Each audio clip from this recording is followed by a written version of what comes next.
Hello, my name is Taylor Elwood of magicalexperiments.com, and today I'm going to talk a bit about spontaneity and magic. This topic comes about somewhat interestingly because I posted recently to a forum about my new class that I'm offering through magicalexperiments.com, and a couple of people went to the website and one of them critiqued the videos here and said, well, it doesn't seem terribly scripted. And the reality is these videos aren't scripted.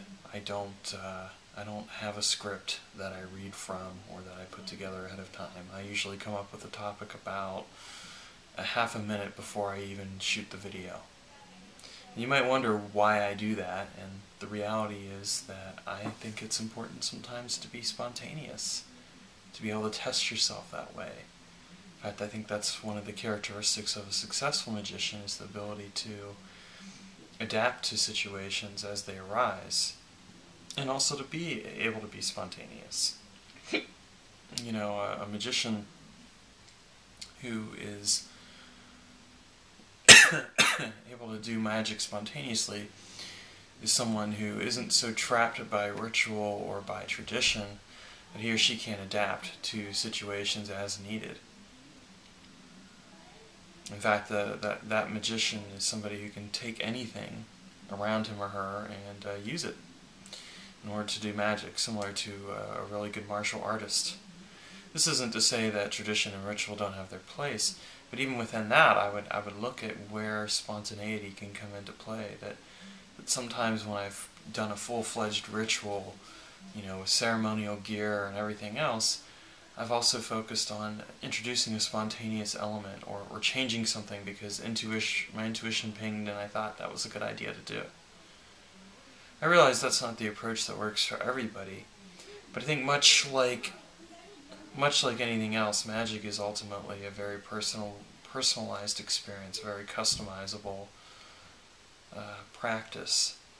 It's not to say that anything you come up with will automatically work. There are certain principles, rules, etc. that are going to inform what it is that you do. But the intermediate to advanced magician is somebody who knows those rules and principles well enough to be able to change certain things or to be able to act spontaneously and still be able to pull off a really good feat of magic. Spontaneity, I think it challenges you also to be more comfortable in what it is that you're doing. So for me, shooting these videos and doing them, this is a way to challenge my comfort zone and get me to be a bit more comfortable doing something like this.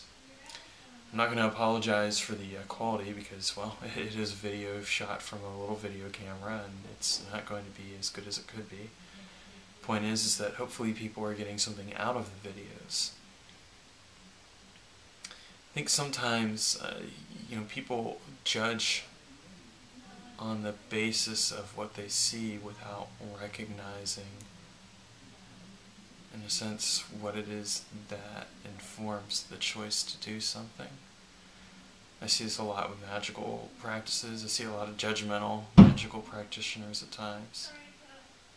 I'll admit that sometimes I've been occasionally judgmental, so believe me, I'm not better than anyone else when it comes to that. I've been that way too.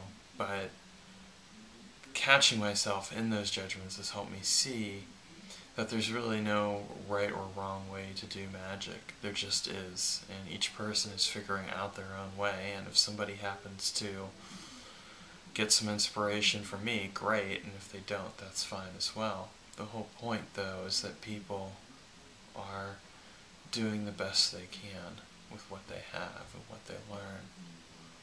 And sometimes it is flaky. I'll admit that I personally find the whole concept of otherkin to be a little flaky. But it works for some people, and that's what matters. Bringing that back to the whole spontaneity issue, and the spontaneity in magic, it's the same kind of thing. We can look at a magician who's decided to look at his or her surroundings and say, well, I'm going to do a spell for this, because I have this particular crisis or problem going on, or because of something else. Look at it and say, well, that's not real magic. But if it works for that person, then obviously it is real magic. And I think that what makes magic really happen, what makes magic manifest, has less to do with the external tools and a lot more to do with the internal motivation and the ability of the person to focus his or her will with the world to align with the universe that really makes magic work.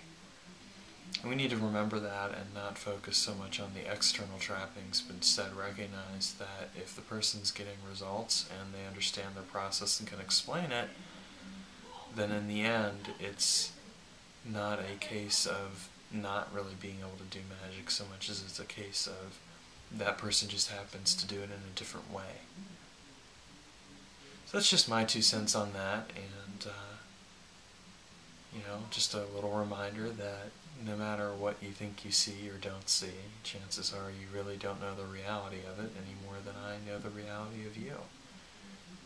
So be open-minded and flexible and see what you can learn, and then see if it applies to your experience. If it does, great, use it, and if it doesn't, well, that's okay too.